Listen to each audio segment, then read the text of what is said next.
Well, hello there. Welcome back for week 2 in Social Work 531. This week we're going to take a broad overview look at research ethics and what culturally competent research is. So sit back, relax, grab you a notepad so you can take some notes and listen to this presentation, delve into your book, and then you'll be able to begin your assignments for this week. So let's begin by taking a look at what our objectives are going to be. First, we want to be able to apply ethical concepts to the process of designing a research study. We want to be able to discuss the importance of ethics in social work and how ethical considerations affect social work research. We want to be able to articulate necessary components of an informed consent document, and to be able to identify and describe guidelines of culturally competent researchers. So this is what we're going to go over this week in this presentation. One of the very first basic ethical obligations we have as social work practitioners, of course, is do no harm. And that's do no harm in practice, and that's also do no harm in research. This is so important because so much of what we do from a research perspective in social work involves our client populations. We evaluate our practices to be sure clients are achieving the best outcomes possible based on the interventions we're providing. So to do that, we have to include clients in our evaluation processes.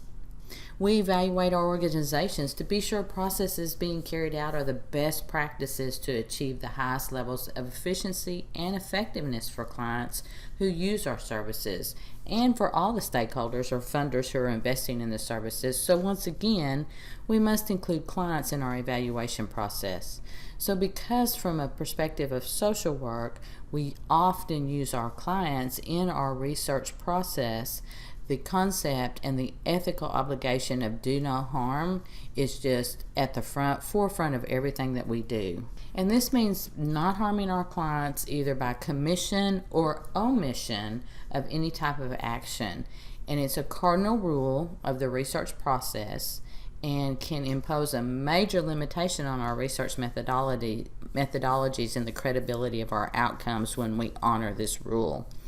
So we're going to be looking at that and talking about the trade-offs that we accept in social work research in order to be able to protect our clients. And one of the very big differences that we have in the research that we carry out from, say, psychology or medical, who also work with human subjects, is we don't carry out laboratory-based research projects. So we actually rarely to never carry out a research project that will have a control group or a true control group that is not receiving an intervention, not receiving services, that may have some lack of knowledge about what the study is about for the purposes of the research outcome. We don't engage in that level of research knowledge creation because we don't ethically uphold that our clients be denied any access to services or that we use any type of bribery or deception or coercion in what we're doing in our research. So as we learn the research process down the road and what a true experimental study is, we're going to see how social work makes that trade-off and says, you know what? We're going to actually engage in a level of knowledge development that might not be as rigorous as if we use the perfect experiment, but that's because it's more important to us and for the ethical aspect to protect our clients and to make sure that they're not denied any services or to make sure that they're not harmed in any way. So to do this, we always obtain informed consent for all participants in our research study. Just as if we're providing informed consent for clients who are choosing to engage in services, it's the same for research. In social work, we don't condone bribery, deception, or other forms of coercion or manipulation to gain participation or produce outcomes from our studies. And that's not to say other disciplines do condone these, because these generally are not accepted as practices that should be carried out. But it goes deep into our ethics that we don't engage in these. And sometimes we would be engaging in one or two of these activities unaware that that's actually what we're doing. And we're going to look at some examples of that too as we move through this course. The other aspect is we do not withhold services from clients or deny their access to services for the sole purpose of conducting research. So if we're looking at doing a practice evaluation or a program evaluation, we're not going to have that control group that's not receiving services while we compare it with a group who is receiving services strictly from the perspective of conducting research. So let's take a look and really talk about what informed consent is, because this is the foundation of social work research and social work practice is informed consent. This is parallel to the ethical practice of not providing services to clients without their informed consent. We do not engage clients in research without their informed consent. So really, what is informed consent? Informed means that the client, the participant, has all the necessary information about the research process so that they can make an informed choice whether to participate or not. So they're going to know all aspects of the research process, what their role is in it, what their participation consists of, who's going to have knowledge about their participation, who has access to the data, how it's carried out. They know the whole gamut of what's going to be happening here so that then they can choose to make an informed decision about whether they want to participate or not. Consent means that the client or the participant does have the mental capacity and is a legal age to exercise the right to agree to or decline to actively participate in your research study, practice evaluation, program evaluation. So the individual, the client, the participant must be informed and have the sufficient knowledge to make an informed decision, and they must give their consent, which means they must have the cognitive capacity to know and understand what their consent means, and they have to be of legal age, and the age of majority in the United States is 18. So anybody under the age of 18 typically is not going to be able to give consent to participate in a research study. They're going to have a legal representative to do that.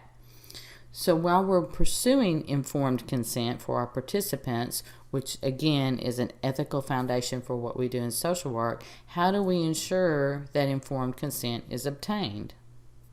We're going to provide a letter or a verbal explanation that's going to have very specific components in it. It's going to give the potential participants a basic description of the purpose of the study's procedures, and their right as voluntary participants. They are voluntary participants in this process. So when we give information about a study, whether it be written or whether it be verbal, it has to contain these aspects. There has to be a statement that participants are being asked to participate in a research study. And typically in the informed consent document or in the verbal explanation, it's going to be that first sentence.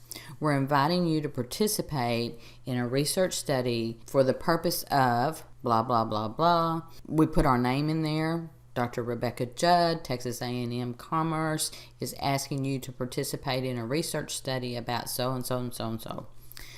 Your participation is voluntary, and you may discontinue participation at any time during the study without penalty.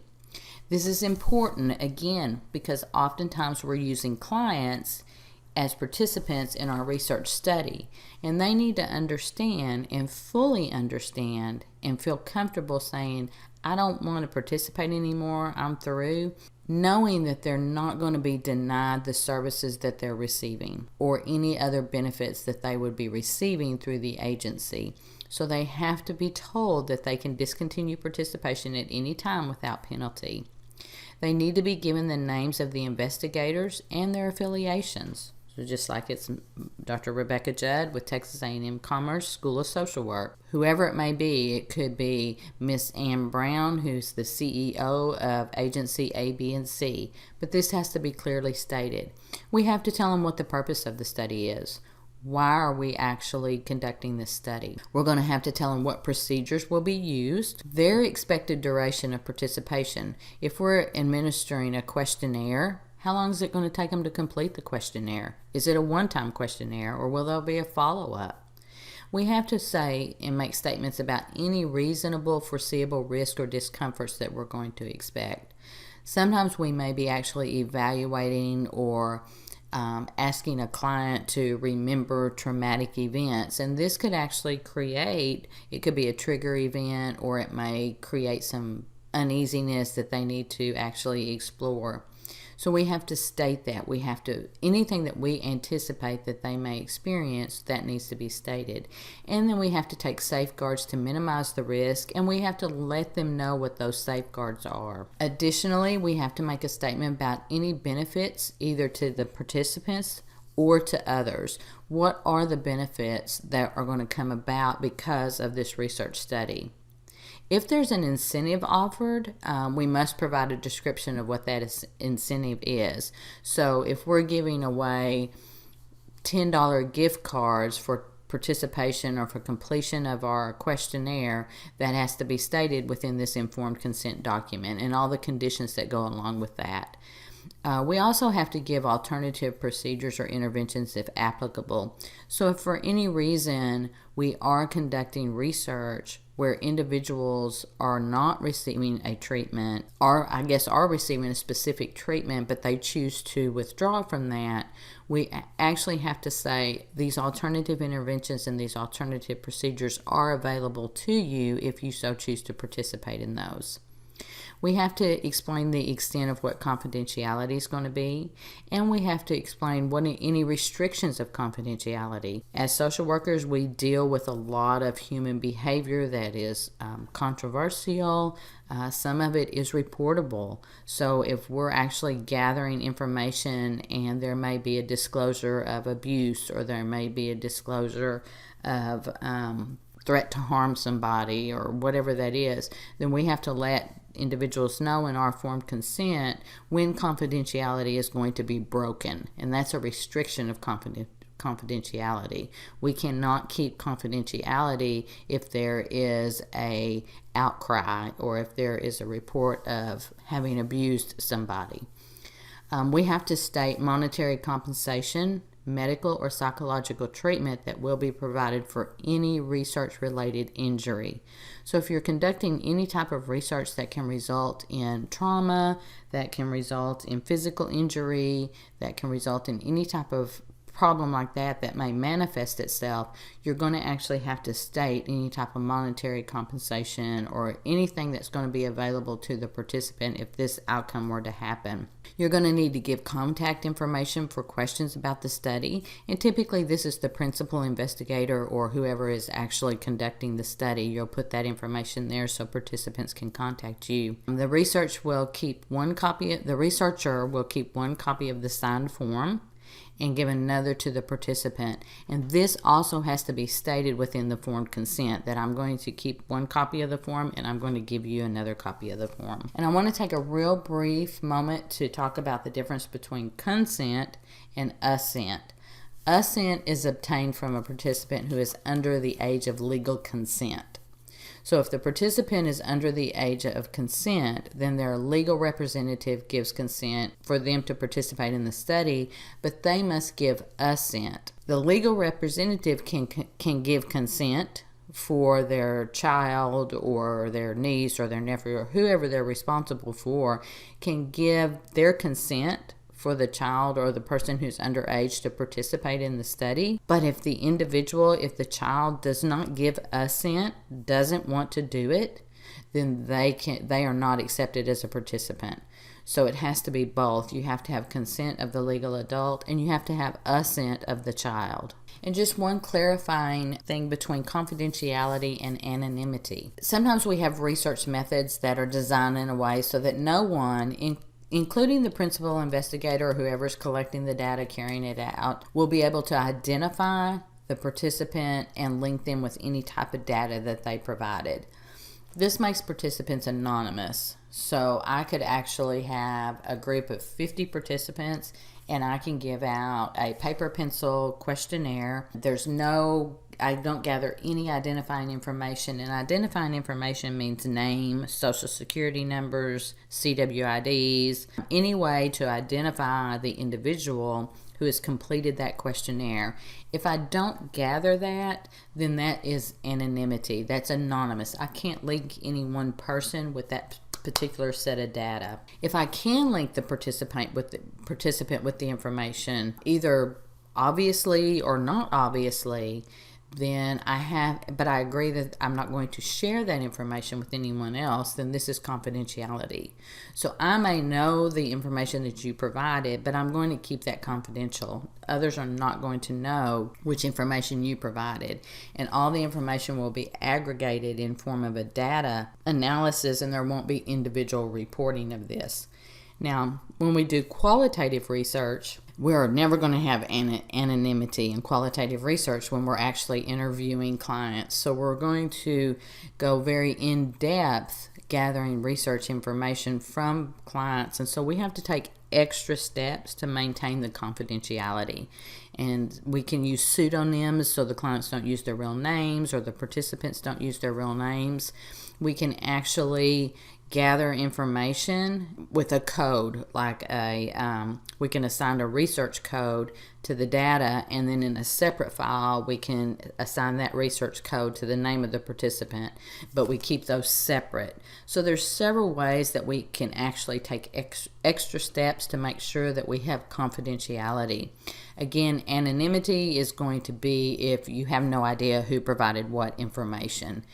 If we're doing electronic surveys or using electronic questionnaires, we can only say it's anonymous if there's no way to trace that questionnaire back through an IP address. And there's some programs that will allow that to happen. So even though we're not asking the individual to put their name or any identifying information within that questionnaire, that document electronically, because of technology, IP addresses often can be traced back. So those are things we have to consider, and when we're making this statement in our informed consent document, so individuals actually understand who's going to know what they provided and who's going to have access to that information, we have to be aware if we're using a software program that will eliminate the IP address or that will connect the individual with the IP address, because that's going to mean whether it's anonymous or confidential. So again, from the ethical standpoint, one of the first things that we want to ensure is that we do no harm to our clients. The second aspect of that is that participants they have to give informed consent. They have to have full understanding of what participating in that research study is going to mean from beginning to end before they give consent to participate. So those are two really cornerstone ethical concepts in the social work practice, and it can be applied to whether you're providing intervention or whether you're conducting research. Intertwined with this has to do with culturally competent research, and it's a natural extension of this discussion of ethical research, but it includes areas of culture that impact clients and research studies. And these are things that we often aren't consciously aware of when we're conducting research study or designing research studies, but we actually need to have this discussion, and then we need to put these areas of concern on our radar so that as we're designing a research study, we can ensure that we're being sensitive to individuals who come from other backgrounds. And one important clarification here is the social work researcher, the social work evaluator, the social worker who is providing the intervention. You don't have to be a member of that cultural group to be sensitive to that cultural group. And when we're talking about cultural groups, we're actually talking about a very diverse perspective. So we're not just talking about racial or ethnicity. Those oftentimes are two things that we bring into what we mean by other culture. But we're talking about individuals who come from diverse settings, and it can be based on ethnic, racial differences. There can be gender differences, gender identity differences, sexual orientation. Cultural can be a difference between somebody who lives in a rural area and somebody lives in an urban area. Somebody who lives out in very rural West Texas is going to have a very different culture than somebody who lives in Manhattan. There's different cultures based on socioeconomic status. And so when I use the term culture, what we're talking about from research, I'm talking about just that broad span of diversity that we have as the human experience. And we don't have to be members of any of these alternative groups to be effective in what we do. But our research will be strengthened when we study the beliefs, the values, the social structures that form the context of the participant's worldview. Because individuals who come from different contexts, we can say context maybe instead of culture, are going to have different worldviews based on their experiences. We want to have an understanding of that when we begin to design a research study and then incorporate that knowledge into the design to conduct our studies. This does nothing more than just add a lot of strength and credibility to what we do. Another thing I want to make a distinction of is cultural humility versus cultural competence or cultural awareness. You're going to see the term cultural competence used consistently in the social work literature and in textbooks and in the research book. I steer away from the term competence. To me, the term competence means that I arrive at a level where I have complete knowledge and mastery of skill in that area. I cannot be competent in a culture or a context that's not mine. If I am heterosexual, I cannot be competent in the context of having a homosexual orientation. If I come from a very wealthy, privileged family background, I cannot be competent in the context of living in a very poor, lower socioeconomic status in which I'm having to struggle on a day-to-day basis simply to meet the needs for food and shelter. So I steer away from cultural competent, and I really love the term and the concept of cultural humility. Cultural humility is other-oriented. It is where we are curious about the others. We engage in exploring and dialogue and learning, and we never stop that. We never get to the point where we say, we understand, we know.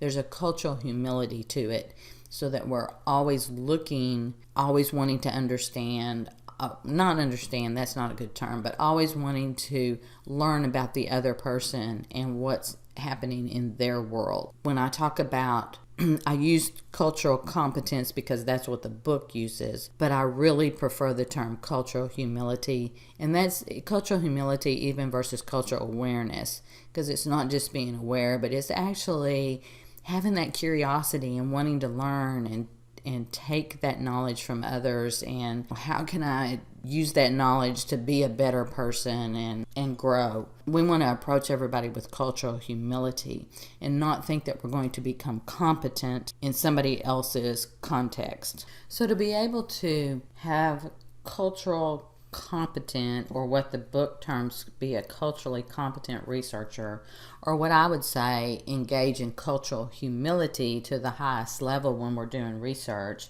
is we need to have cultural awareness. So we do need to have knowledge of the culture or the context that the participants exist in, and we get that from the participants. We need to have skills for intercultural communication, so we actually need to be able to have communication skills that don't alienate the individuals from the other contexts, that we can have dialogue and communication skills so that we can learn about the other context that the individuals are living in. We need to have specific knowledge about the culture in which we hope to work. And this goes back to that awareness, back to those communication skills, because those are going to allow us to build this knowledge. And we need to have an ability to appropriately adapt evaluation methods and processes. And we'll learn more and talk more about this when we actually break down into the methodologies. But we need to have this awareness that Not all research methodologies are going to mesh and provide the same amount of rigor and credibility and response and respect to all contexts of individuals. So these are things we have to take into consideration when we begin to design our research study. And some of the things that will actually impact these research designs has to do with orientation to data, and how does the culture or the context of what the individuals or the participants live in, what is their orientation to data? One thing is, in Western society and some of the Asian societies, we very much like hard data. We like numbers. We like human behavior to be broke down into numbers, and so we can apply percentages to it, and so we can make inferences about it. So we really grasp the scientific method from the quantitative perspective. There are other cultures or other contexts that individuals live in, worldview. Some can be, an example that comes to my mind is Native Americans. There's history-rich families, many generations, maybe from African families that maybe are more rural also. Their orientation to data is you don't break down the human experience into numbers. Numbers don't mean anything. It's storytelling, and it's actually telling the in-depth, detailed story of the human experience that is important to them. So there's a difference oftentimes in orientation to data. So if I'm actually going to do a questionnaire, or I'm going to do some type of pre-test, post-test, where it's a quantitative approach to research, and I'm going to take that information and I'm going to quantify it or use numbers to explain the outcomes, this might not be a good, effective research methodology to use with an indigenous tribe of Native Americans. They're not going to have the same buy-in or the same respect or the same desire that I would for these numbers. We also have to take into account decision making from the context of the culture. What's the decision-making process? In some very traditional type of cultures, there's a traditional male-female expectation, and males make the decisions for females in the family. So even though the female in the family is above the age of 18 and can give their informed consent, we may need to make consideration in terms of the male must give informed consent, and then the female can give her consent. There's those contexts too that we have to take into consideration. We have to look at whether it's individualism versus collectivism, and this can go back up to orientation to data also too. So is it the individual who is the center of the focus within that cultural framework or within that context, or is there a collectivism about it? Is the family and the community more important than the individual? We have to look at tradition and how tradition informs those cultural frameworks, and the pace of life or the concepts of time. Western cultures like ours, we are very focused on time. Just attending classes, if you're attending classes, you have to be on time. You can't miss more than 3. You have to put in so many clock hours according to the coordinating board in order to receive credit for a course. So we are very time oriented. There's a start time, there's a stop time. You get an hour for lunch at work, whatever that looks like. But there's other contexts and other cultures that are not so focused on time and that don't have that pace of life and have a much more relaxed approach to time. So you may set up an interview for 1 o'clock in the afternoon, and this particular individual may come from a context or a culture where 1 o'clock is it's not hard. It's kind of an about kind of time. And so maybe they've been talking, or they ran into a friend on the way and they stopped and they talked, and they show up about 1:30, 1:45. That's because that's their pace of life. Individuals interacting with each other is going to be more important than being on time for something. So you have to take this into consideration also too when you're designing your study. So these broad areas of the ethical considerations of doing no harm, informed consent, then taking into account things such as orientation to data, the pace of life, individualism versus collectivism and all those aspects. We have to have a broad understanding of this in our mind before we begin designing our research study.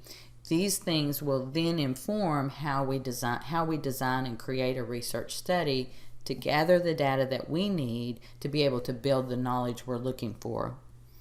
So the first thing that we're going to talk about doing when we start actually breaking down the research process is we have to have a research question or a hypothesis. And this is, what's the purpose of our study? Why are we actually doing this study? What is it going to contribute to the social work profession? Will the research directly benefit participants or indirectly benefit others who share the same or similar condition or problem but are not directly involved in the study?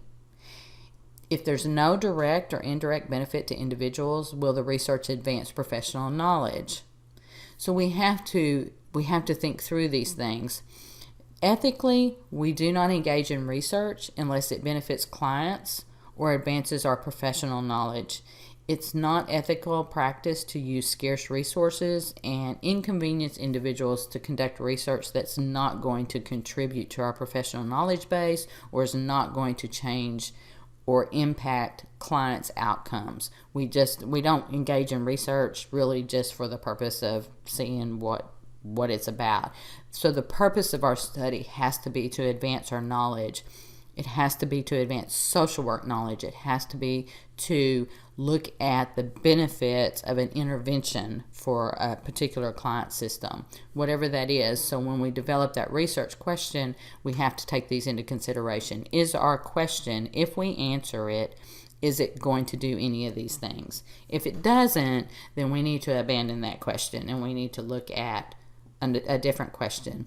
The other aspect of this is when we develop a research question, if the question's already been answered, do we really need to conduct a research study? So if we already have knowledge base about how this particular intervention works with this particular client system, do we really need another research study? Sometimes we do, yes, and sometimes we need to do a program or a practice evaluation to make sure that that intervention is actually producing the outcomes that we have goals to produce with the clients we're working with. Do we need to do a large-scale research study to replicate the findings? Maybe, maybe not, but we need to take that into consideration if we're actually going to be asking a question that's already been answered. The other thing we need to consider when we develop our research question is how that question is worded or how we approach that question. And what you're going to find out is in research, semantics is very important. Changing one or two words in a sentence or in a question can actually change the whole meaning of that particular sentence or question. And when we involve individuals from the varied cultural contexts or the varied cultural groups that are not the dominant group, we tend to approach this from a deviant model. We approach it from those groups are different than the norm, so let's investigate them as being different.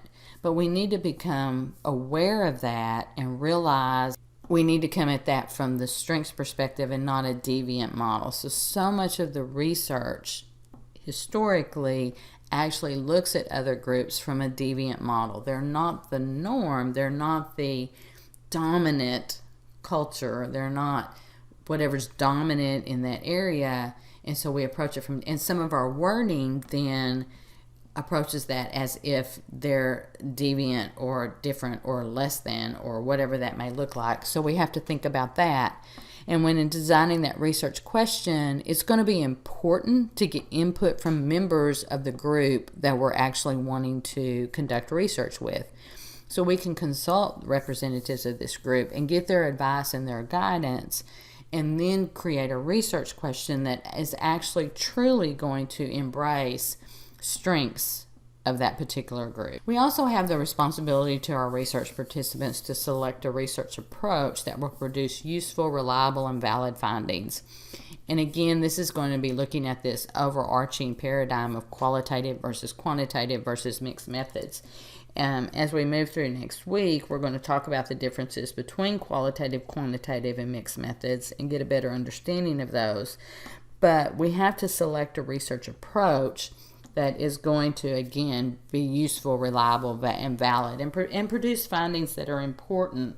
And we're going to have to be aware of the variables and how they're going to be measured. And we want to avoid measurement methods or instruments that have obvious biases related to gender, age, sexual orientation, cultural context. An example of this is I have a real world example, and I worked in inpatient physical rehab for many, many years. We had a neuropsychologist that one of the neurologists contracted with, and this particular neuropsychologist, I would say, and I don't have a lot of experience with neuropsychologists, but he was older, very well past retirement age, and so I'm going to say he was trained from a historical perspective that is very traditional, and he loved instruments, and he loved purchasing measurement instruments because basically his role was to just test and diagnose individuals who were in inpatient physical rehab, whether they had neurological insult or aging issues or whatever that was. He was very excited one time in sharing that he had gotten this new test for Alzheimer's. He was going to be implementing it, and in fact he did implement it. And he implemented it with individuals who were not of the dominant culture. So they were not white middle-class individuals. One, he actually implemented it who had a very strong Native American background. And I questioned him on this because I asked about the instrument and had it been normed on individuals from these cultures. And what we mean by that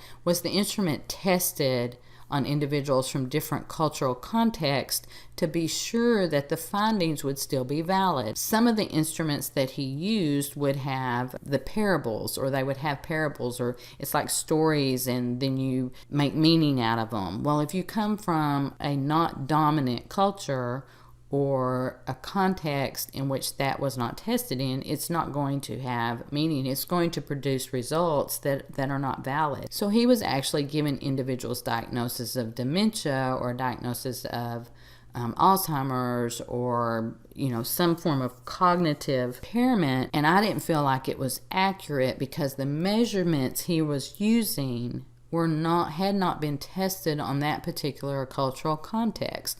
So they weren't valid, they weren't reliable. They didn't produce the same results based on where you came from. If there's a parable that's presented that you're asked to make sense of, and it comes from a dominant white middle class culture, somebody who lives in a lower socioeconomic culture, who has different historical roots, is not going to be able to make sense out of that. And so therefore they may be diagnosed with some mental incapacity when that may not be true.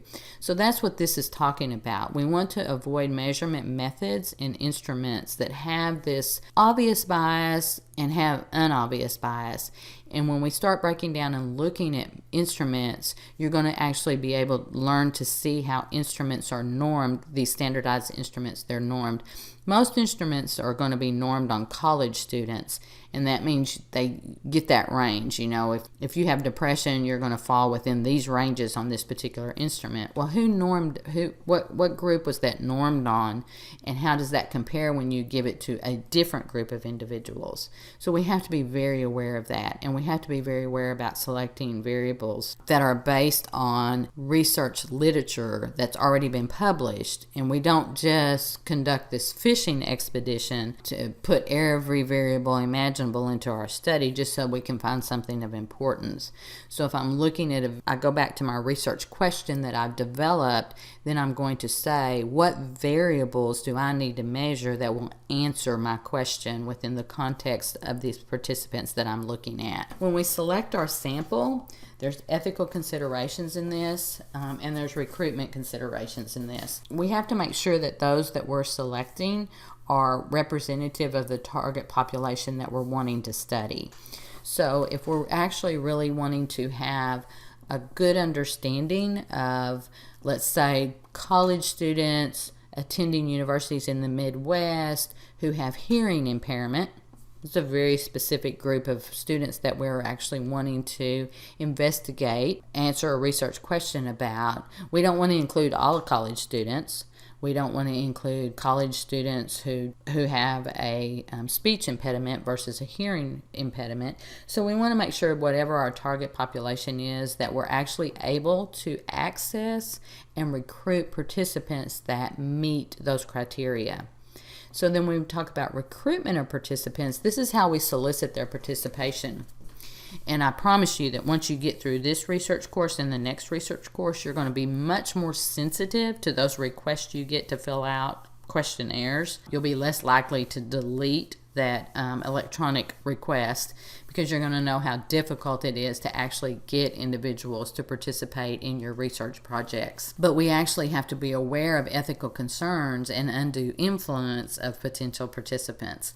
So let's say at our agency, we're actually wanting to do a formal program evaluation, and so we need our clients, again, are the individuals we're working with, to participate and provide data so that we can actually answer our research question.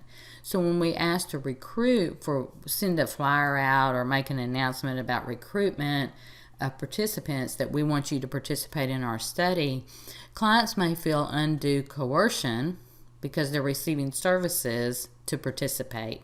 So if they feel like they're being forced to participate, or if they don't have a choice, this is actually going to impact your outcomes, and it's going to skew what your data may look like. So any undue influence of potential participants is an ethical concern. We want to make sure that they have full informed consent, they understand it is voluntary, and that they can actually engage in the study but stop at any point in time. So going back to that ethical process in the beginning impacts how we select our sample also. Selecting a research design. And when we talk about a research design, we're going to talk about whether it's a group design, whether it's a survey design, whatever it is we're going to use. And we want to select the best design to produce the most rigorous data, obviously, so we can have a very credible outcome to be able to make statements about our research findings. This ethical dilemma often entails the use of control and comparison groups.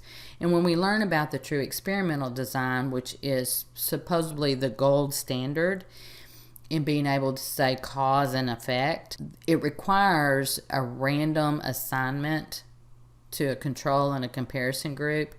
And in our situation, control and experimental group, I should say, not comparison. So it requires a random assignment to a control and experimental group. And in our situation, the experimental group receives the intervention, receives the treatment, and the control group does not.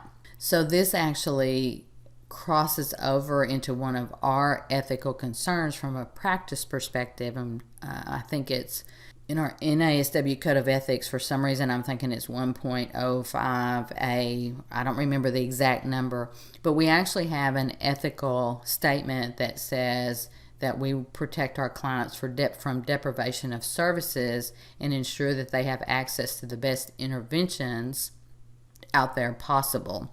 So if we're actually conducting a study at the experimental level that requires a control and an experimental group, we're going to be withholding services from clients just for the purposes of research. And that's the one thing we don't do from a social work research perspective, because it does violate our ethical code, our ethical professional code. So selecting that research design involves this ethical dilemma. What are the trade-offs that we're willing to make to uphold our ethical commitment to clients while still providing rigor for the research that we need to produce? And once we choose that research design, we have to select a data collection method. So how we choose to collect data to best answer our question, again, can introduce some of that unintended bias, some unintended coercing, potentially excluding other desired participants. And an example of this may be if we're wanting to do a program practice evaluation, so program evaluation, and we want to know how our clients view our services. and we actually only collect data during daytime, Monday through Friday, 8 to 5. Yet we have after-hour services, we have weekend emergency services, but we're only collecting that data from Monday through Friday, 8 to 5. That's not going to be a representative sample or representative of the individuals who are receiving our services, and it can introduce some of that unintended bias by excluding participants who may be seen after hours or on the weekends. The other part of this is anyone in a position of authority over the participants, such as teachers, social workers, healthcare officials, administrators, anyone who can supply or deny the resources that research participants need, introduces undue influence. And again, I had a very direct example of this because I actually submitted a study to the Institutional Review Board. We're going to talk about them later in this presentation, but I submitted a study for approval to the Institutional Review Board in which I wanted to engage students in a particular investigation. I truly, in my mind, there was no idea that I was going to be coercing or putting undue influence on anybody. It required faculty participation to invite their students to participate in my particular study. And I was actually denied the study, or I was told that I needed to rework the methodology of it, and simply because as department head, I have undue influence on faculty. So faculty may not feel that they have the freedom to say, no, I don't want this to happen in my class, or no, I don't want to ask my students to participate in this, along with students may not feel that they have the freedom to say, no, I don't want to participate in this, simply because of my position within the department. My going forward, I would never in the wildest dreams exert any type of coercion on anybody, and it never entered my mind that I would be, because I'm coming just from my worldview, my perspective.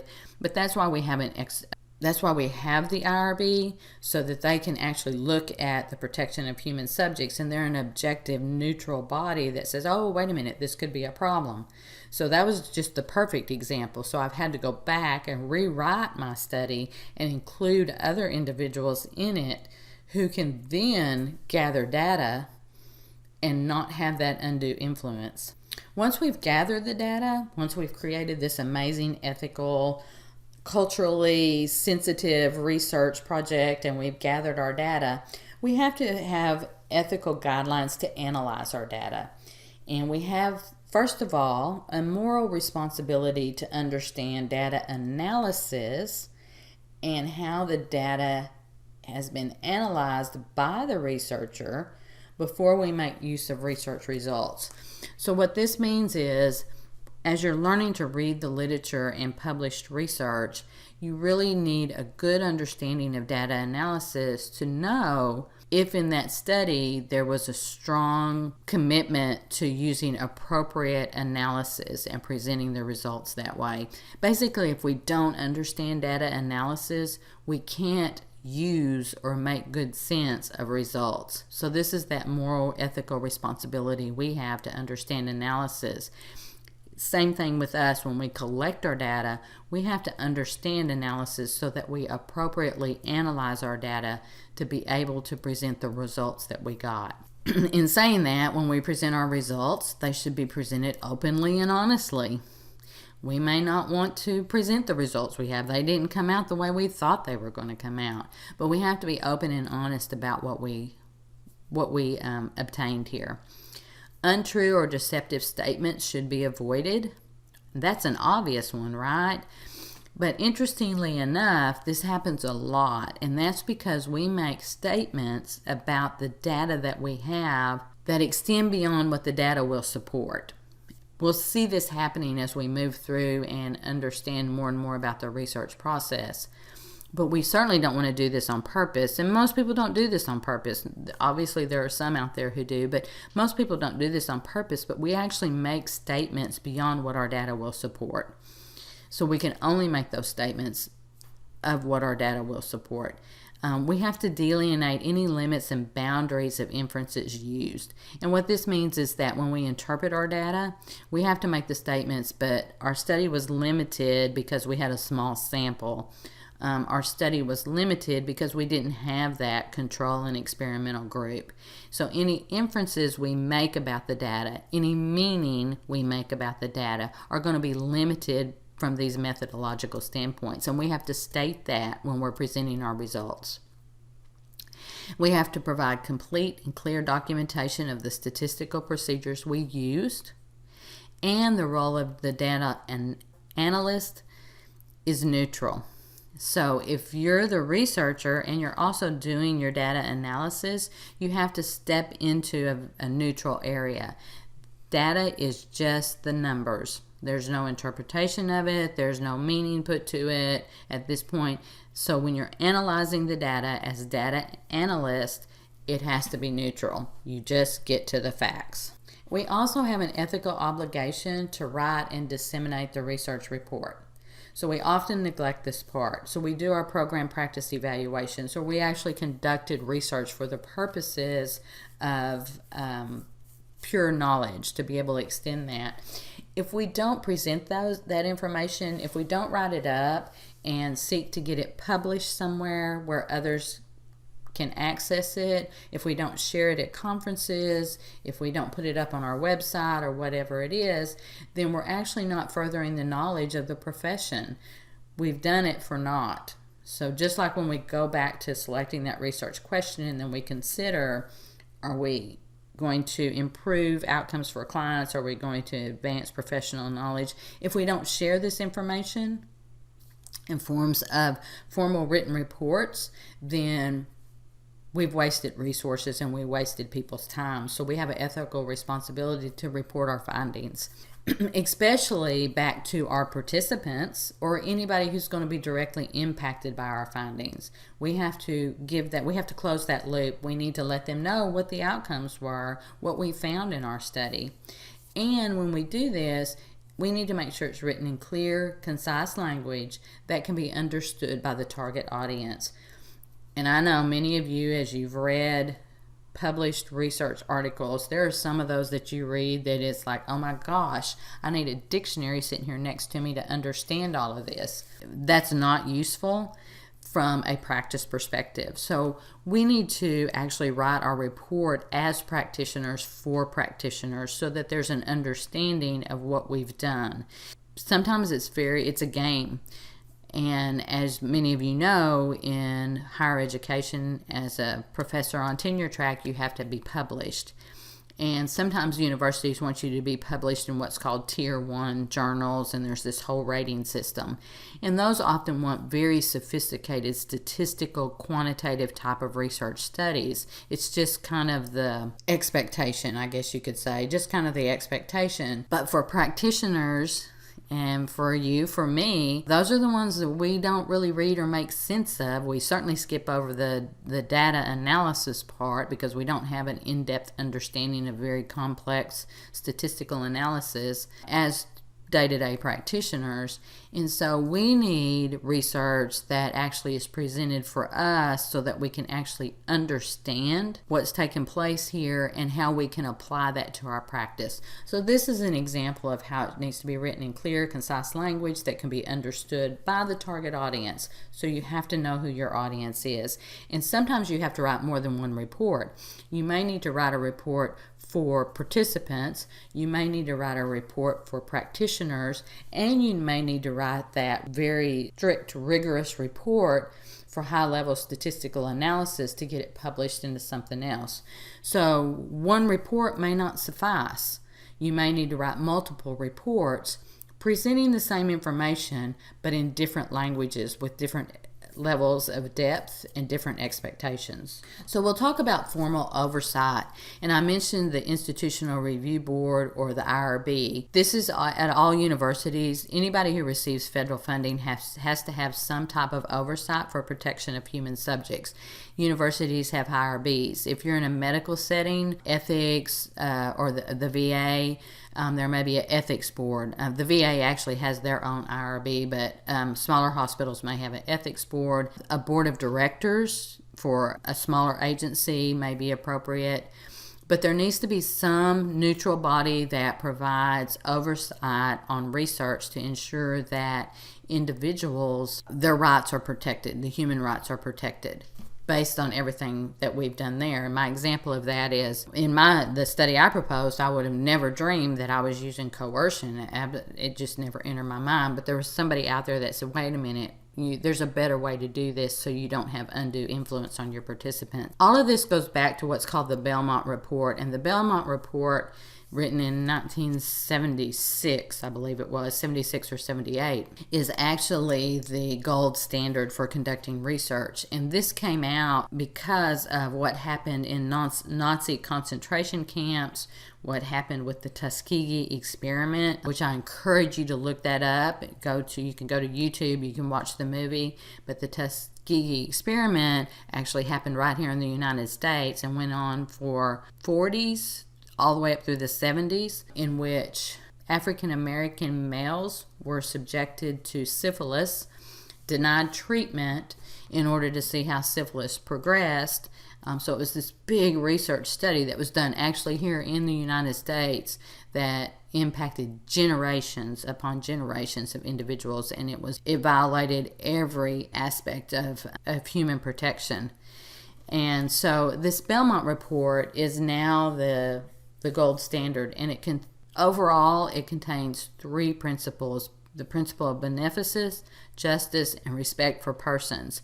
So all universities, and our university, we adhere to the Belmont Report, and we honor those things in our research studies. When it talks about respect for persons, it's respect to treat individuals as autonomous agents. And again, this means the informed consent. Individuals have the right to receive the necessary information to make a choice of whether they want to participate or not.